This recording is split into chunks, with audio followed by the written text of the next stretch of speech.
থাইল্যান্ডে বিমস্টেক সম্মেলন শুরু। কাল ব্যাংকক যাচ্ছেন প্রধান উপদেষ্টা ডক্টর ইউনুস। মোদি সাইডলাইন বৈঠক হলে দুদেশের জন্যই ইতিবাচক মত বিশ্লেষকদের। খেলাপি ঋণের লাগাম টানতে ভেঙে দেয়া হয়েছে সিন্ডিকেট। সুশাসন প্রতিষ্ঠা করাই চ্যালেঞ্জ জানালেন গভর্নর। পাচার হওয়া অর্থের সন্ধানে চলছে দ্বিতীয় ধাপের কাজ। অগ্নিকাণ্ডের পর প্রশাসনের তৎপরতা থাকলেও কদিন বাদেই আগের মতো চলে সব। সমাধানে ফায়ার কোড বাস্তবায়নের তাগিদ। ভবন মালিক ও অসৎ কর্মকর্তাদের শাস্তি নিশ্চিতের পরামর্শ। এবং কুয়েতের রেকর্ড পরিমাণ বেড়েছে স্বর্ণের দাম। নাগালের বাইরে থাকায় হতাশ ক্রেতারা, আরও বাড়ার আশঙ্কা বিক্রেতাদের।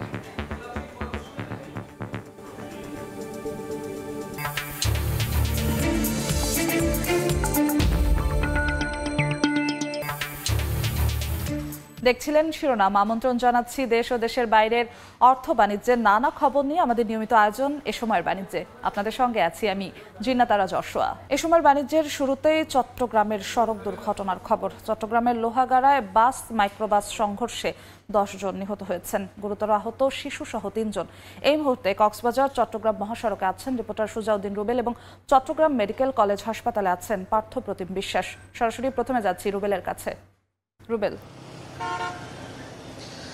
চট্টগ্রাম কক্সবাজার মহাসড়কের লোহাগাড়ার যে মৈজারটেক এলাকা আছে সেই এলাকায় যে দুর্ঘটনাটি ঘটেছে, এখন পর্যন্ত সর্বশেষ পরিস্থিতি যেটি বলা হচ্ছে 10 জন মারা গিয়েছে, যার মধ্যে 8 জন লোহাগাড়ায় যে সড়ক দুর্ঘটনায় সেই ঘটনাস্থলে 7 জন। পরবর্তীতে হাসপাতালে পদুয়া হাসপাতালে আরও একজনের মৃত্যু হয়েছে।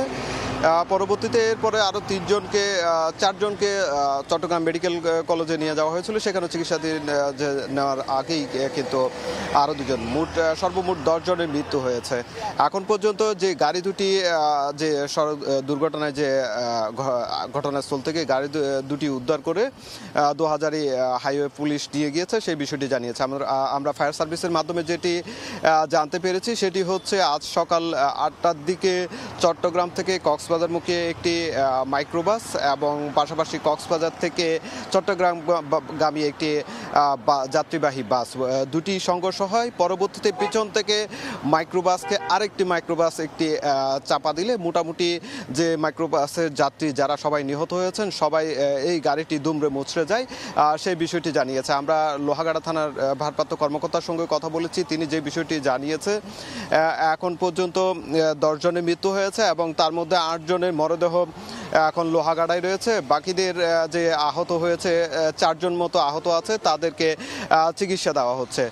তবে এই ঘটনায় যে জায়গাটিতে মৈজারটেক এলাকায় বারবার দুর্ঘটনা ঘটছে, ঈদের দিনও এই একই স্থানে 5 জন নিহত হয়েছিল। সর্বোপরি যেটি বলা হচ্ছে গত 3 দিনে এই একই জায়গায় প্রায় 16 জনের মতো মৃত্যু ঘটনা ঘটেছে এবং 30 জনের অধিক আহত হয়েছে, সেই বিষয়টি বলা হচ্ছে।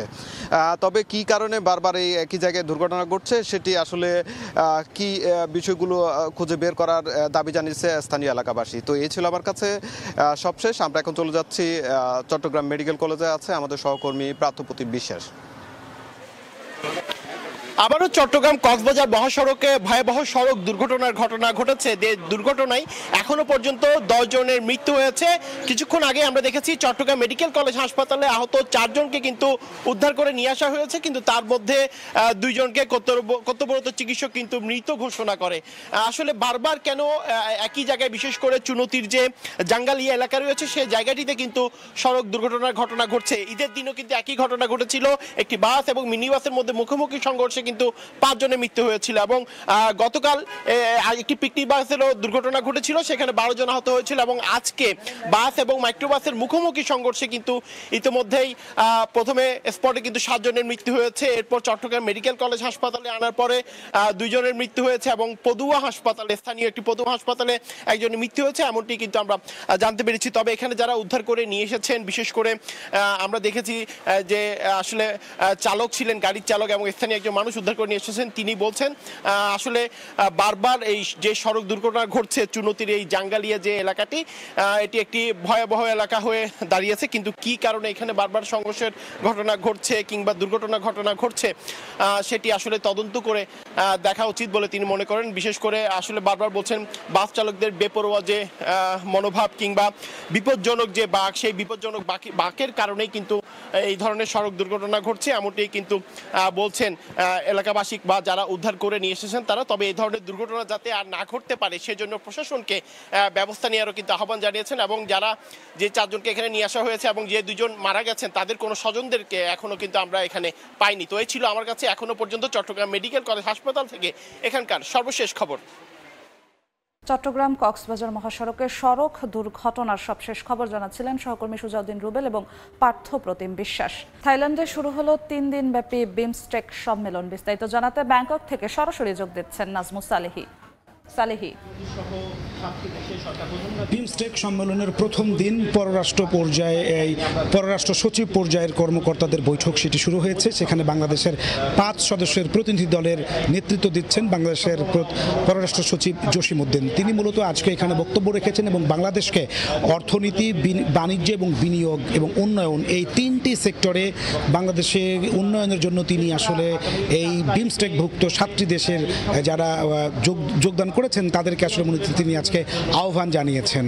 বিনিয়োগ, বাণিজ্য এবং উন্নয়ন এই বিষয়গুলোতে তারা তিনি আজকে আলোকপাত করেছেন এবং তিনি আসলে এই বিষয়গুলোতে যেমন তিনি সহযোগিতা চেয়েছেন। আগামীকাল এটার মূল ইভেন্ট, এই মূল ইভেন্টে বাংলাদেশের প্রধান উপদেষ্টা অন্তর্বর্তী সরকারের ডক্টর মোহাম্মদ ইউনূস তিনি সেখানে বক্তব্য দিবেন এবং তিনি এই বিমস্টেকের যে ইয়াং ফোরাম রয়েছে তার সেটিতে তিনি কি স্পিকার, তিনি প্রধান বক্তা হিসেবে তিনি বক্তব্য রাখবেন। তিনি মূলত তার বক্তব্যে যেটি তুলে ধরবেন সেটি বিমস্টেক যে সদস্য রাষ্ট্র সেই ভুক্ত দেশগুলোর আসলে ভবিষ্যৎ অর্থনীতির যে রূপরেখা তিনি সে বিষয়ে একটি বক্তব্য দিবেন।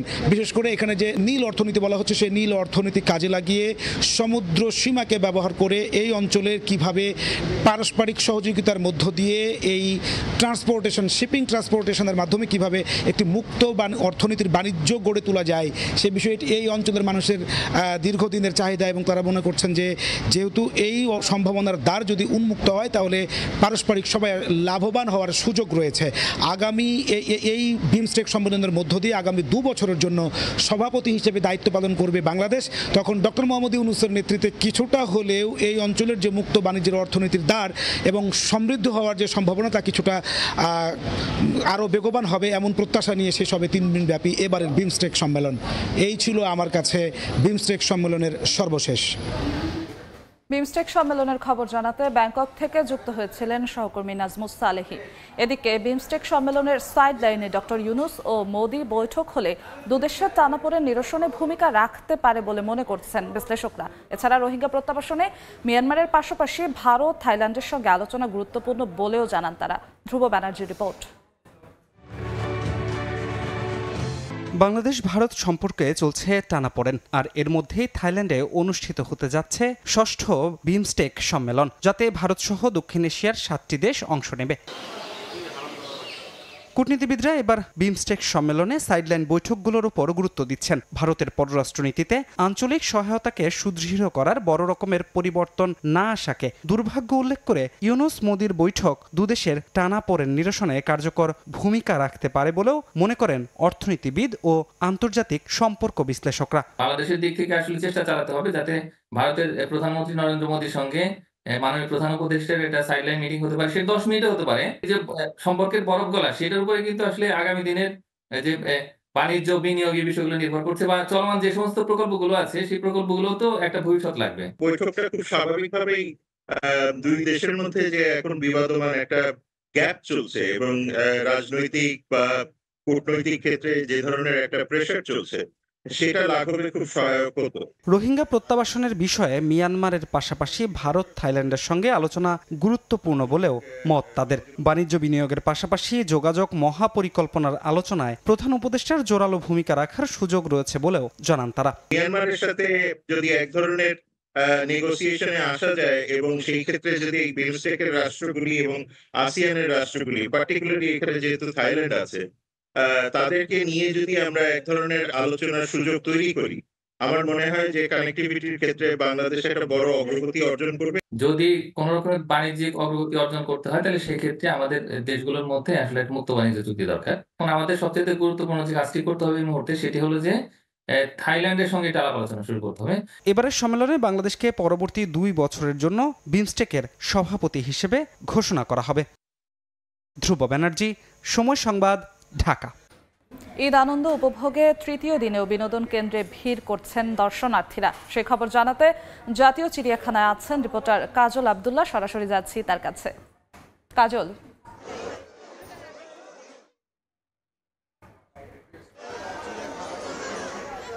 থেকে আমরা দেখছি সেটি হচ্ছে যে যখন থেকেই চিড়িয়াখানা খোলা হয়েছে প্রবেশ পথে কিন্তু আমরা দেখছি দীর্ঘ সারি, সেই সারি কিন্তু উপচে পড়ে এখন ভিতরের দৃশ্য যদি দেখায় সেটি হচ্ছে প্রতিটি খাঁচার সামনেই কিন্তু চিড়িয়াখানা বলা চলে যে শিশু থেকে শুরু করে সব বয়সী মানুষের কিন্তু ভিড় এবং আনন্দঘন যে মুহূর্ত সেটি কিন্তু বলা চলে যে চিড়িয়াখানায় না আসলে কিন্তু বোঝা যাবে না যে আসলে কি অবস্থা।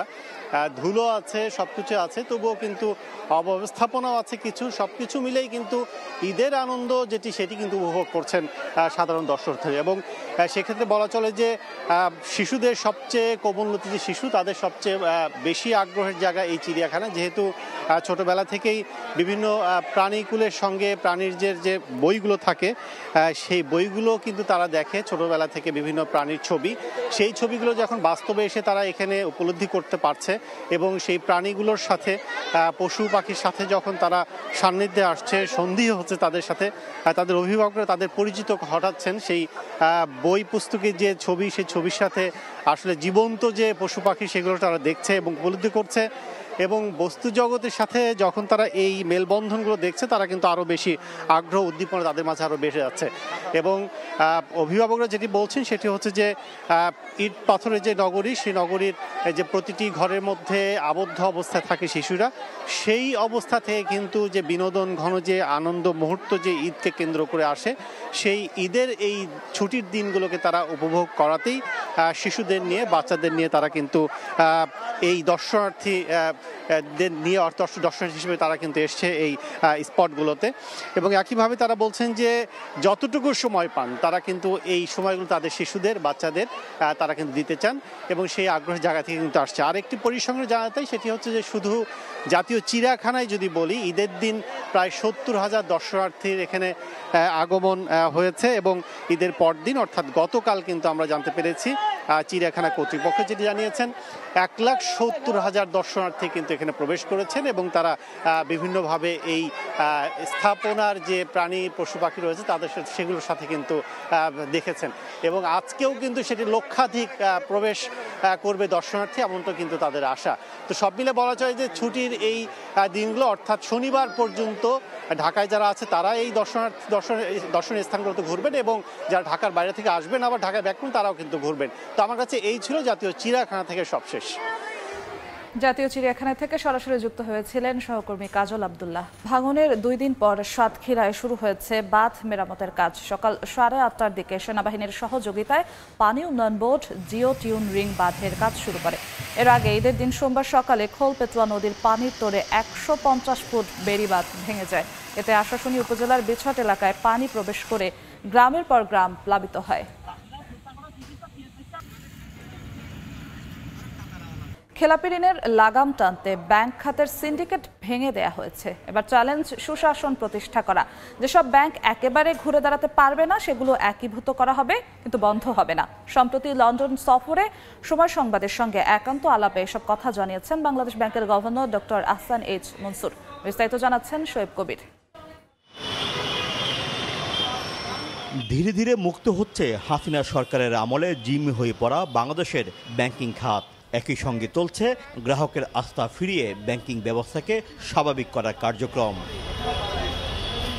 এরই মধ্যে বাংলাদেশ ব্যাংক জানিয়েছে গেল ডিসেম্বর শেষে খেলাপি ঋণের পরিমাণ দাঁড়িয়েছে 3,05,073 কোটি টাকা। 3 মাসে বেড়েছে 60,787 কোটি টাকা। বাড়তে থাকা এই খেলাপি ঋণের লাগাম টানতে সুশাসন প্রতিষ্ঠার বিকল্প দেখছেন না কেন্দ্রীয় ব্যাংকের গভর্নর। দুর্বৃত্তায়ন করা যে বোর্ডগুলো আছে সেগুলো তো আমরা ভেঙে দিয়েছি। আমরা শক্তিশালী গভর্নেন্স চাই, আমি মনে করি যদি গভর্নেন্স ব্যাংকের ভালো হয়, বিনিয়োগগুলো যদি ভালো হয়, আমাদের ওই ব্যাংকগুলো আবার ঘুরে দাঁড়াতে বাধ্য। জানান কোনো ব্যাংকেই বন্ধ হবে না। আমরা নতুন ব্যাংকিং রেজলিউশন অ্যাক্ট করেছি, সেটার আন্ডারে যদি যেসব ব্যাংক কার্যকরভাবে সব কার্য সম্পাদন করতে পারবে না বলে প্রতীয়মান হবে, তাদেরকে আমরা হয়তো একীভূত করে ফেলবো। পাচার হওয়া অর্থ কোথায় গিয়েছে তা খুঁজে বের করে দেশে ফিরিয়ে আনার কর্মযজ্ঞ চলছে। ব্যাংক খাতের কোনো তথ্যই গোপন করা হবে না বলেও জানান তিনি। এখন যেটা হচ্ছে যে বিদেশে কি কি অ্যাসেট ট্রেসিং আছে সেটা আমরা করার চেষ্টা করছি এবং পরবর্তীতে আমরা এটা উদ্ধারের চেষ্টা করব। আমরা যেটা সত্য কথা সেটাই লিখব। কোনো ব্যাংকের পরিচালনা পর্ষদে স্বজনপ্রীতি শঙ্কা দেখা দিলেই তা ভেঙে দেওয়ারও হুঁশিয়ারি দেন বাংলাদেশ ব্যাংকের গভর্নর। যদি এগুলি সঠিকভাবে বাস্তবায়ন হয় তবে বাংলাদেশের অর্থনীতিতে নতুন মাত্রা সংযোজন হবে। শোয়েব কবির, সময় সংবাদ, লন্ডন। আগুন লাগার পর 2-1 দিন জরিমানা সহ নানা তৎপরতা চালায় কর্তৃপক্ষ, কিন্তু সপ্তাহ না গড়াতেই আবারও আগের দশায় চলে যায় সবকিছু। বিশ্লেষকরা বলছেন, শুধু দোষী ভবন মালিককেই নয়, দায়িত্ব অবহেলায় সরকারি কর্মকর্তাকেও শাস্তির আওতায় আনতে হবে। বিস্তারিত আলামিন তুষারের রিপোর্টে।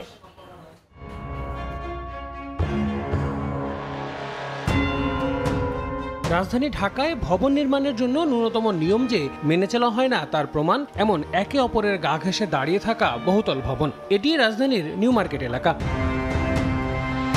নিয়ম অনুযায়ী আবাসিক ভবনের প্রতি 550 বর্গমিটারে 2টি অগ্নি নির্বাপক যন্ত্র থাকার কথা, কিন্তু এসব কমপ্লেক্সের সিঁড়ির কাছে ছাড়া কোথাও নেই তেমন কিছু। মেন সুইচ যেখানে আছে, এটার চাবি কার কাছে? ইলেকট্রিশিয়ান। যে কেউ চাইলেই যেতে পারবো না? না, ওই 7 তলার অফিস। আমরা বেশি কথা বলতে গেলে সমস্যা হয়। নেই জাতীয় বিল্ডিং কোড অগ্নি সুরক্ষা সম্পর্কিত বিধানের তোয়াক্কা। রাজধানীর কাকলের 8 তলা এই পুরো ভবনের নিচে দোকান আর উপরের তলাগুলোতে আছে মেডিকেল সেন্টার। সিঁড়ি মাত্র একটি। 6 তলা এই ভবন রাজধানীর মহাখালীতে মাত্র 2 ফিট জায়গার মধ্য দিয়ে এখান থেকে ভেতরে প্রবেশ করতে হচ্ছে। এখানে একটা মোটরসাইকেল পর্যন্ত পার্কিং করা। এবার আপনাদেরকে আমি যদি সিঁড়িটা দেখাই, সেই একই 2 ফিট চওড়া মাত্র, এবং এই 6 তলা ভবনের পুরোটা জুড়ে আর কোথাও কোনো সিঁড়ি পাইনি। এবার সামনের অংশটা দেখায়, কেচি গেটটা দিয়ে আরও জায়গা কমানো হয়েছে। বাইরে থেকে কিন্তু পুরো ফিটফাট, একেবারে 6 তলা ভবন, উপরে আবাসিক, নিচের পুরো অংশে কিন্তু দোকান, অর্থাৎ বাণিজ্যিকভাবে ব্যবহার করা হচ্ছে। রাজুক এটার অনুমতি কিভাবে দিয়েছে সেটাই আসলে প্রশ্নের বিষয়। এদিকে আইনি জটিলতা আর সীমাবদ্ধতার মধ্যেই 2014 সালে অগ্নি প্রতিরোধ ও নির্বাপন আইনের বিধিমালাও স্থগিত হয়েছে। যে পরিমাণ চাহিদা থাকে মোবাইল কোড করার, তার সিকিভাগও সম্ভব হয় না। পরিস্থিতি নিয়ন্ত্রণের বাইরে চলে যাবার আগেই দেশে দ্রুত ফায়ার কোড বাস্তবায়ন করা উচিত বলে মনে করেন বিশেষজ্ঞরা। দুর্নীতির জন্য আমরা কি ব্যবস্থা করেছি, কাকে সাজা দিয়েছি, এরকম দৃষ্টান্তকে আমরা দেখাতে পারবো। তিনি আরও বলেন, আইন কিংবা বিধিমালার প্রয়োগ তো বটেই, সবচেয়ে বেশি জরুরি জনমানুষের সচেতনতা বৃদ্ধি। রমজানের আগেই তো আমাদের এই ব্যবস্থাটা করার দরকার ছিল, প্রত্যেকটা ডিপার্টমেন্ট ঝাঁপিয়ে পড়া দরকার ছিল যে এটা সেফটিটা ঠিক আছে কিনা। আলামিন তুষার, সময় সংবাদ, ঢাকা। চলতি মাসের শুরুতেই দুগ্ধজাত পণ্যের দাম বেড়েছে বিশ্ববাজারে। সবচেয়ে বেশি 6% বেড়েছে ননি ছাড়া গুঁড়ো দুধের দাম। দাম কমেছে বাটার মিল্ক পাউডার ও মোজারেলার। গ্লোবাল ডেইরি ট্রেড জিডিটির চলতি মাসের প্রথম নিলামে বেড়েছে ননি ছাড়া গুঁড়ো দুধের দাম। 2 সপ্তাহ আগের তুলনায় এই গুঁড়ো দুধের দাম 5.9% বেড়ে প্রতি মেট্রিক টন বিক্রি হয়েছে $2,876। তবে ননিযুক্ত গুঁড়ো দুধের দাম এবার নিলামে খানিকটা কমে $4,062 বেচা কেনা হয়েছে প্রতি মেট্রিক টন। সবচেয়ে বেশি দাম কমেছে বাটার মিল্ক পাউডারের। 5.6% কমে এবার নিলামে দুগ্ধজাত এই পণ্য হাত বদল হয়েছে $2,807। ল্যাকটোজের দাম 2.6% কমে এবার নিলামে প্রতি মেট্রিক টন বেচা কেনা হয়েছে $1,132। কামরুল হাসান সবুজ, সময় সংবাদ। বিশ্ববাজারের সঙ্গে তাল মিলিয়ে কুয়েতের রেকর্ড পরিমাণ বেড়েছে স্বর্ণের মূল্য। গত 1 মাসের ব্যবধানে গ্রাম প্রতি 3 থেকে 4 দিনার বৃদ্ধি পেয়েছে সোনার দাম। দিন দিন মূল্য বৃদ্ধির কারণে অনেক ক্রেতাই এখন স্বর্ণ কিনতে দ্বিধায় ভুগছেন। বিশ্লেষকরা বলছেন, মহামারী পরবর্তী অর্থনৈতিক পুনরুদ্ধার প্রক্রিয়া, মার্কিন ফেডারেল রিজার্ভের সুদের হার বৃদ্ধি, ইউরোপ এবং এশিয়ায় মুদ্রাস্ফীতির প্রভাবে লাগামহীন হয়ে পড়ছে স্বর্ণের দাম। এই ছিল এ সময়ের বাণিজ্যে। সঙ্গেই থাকুন সময়ের।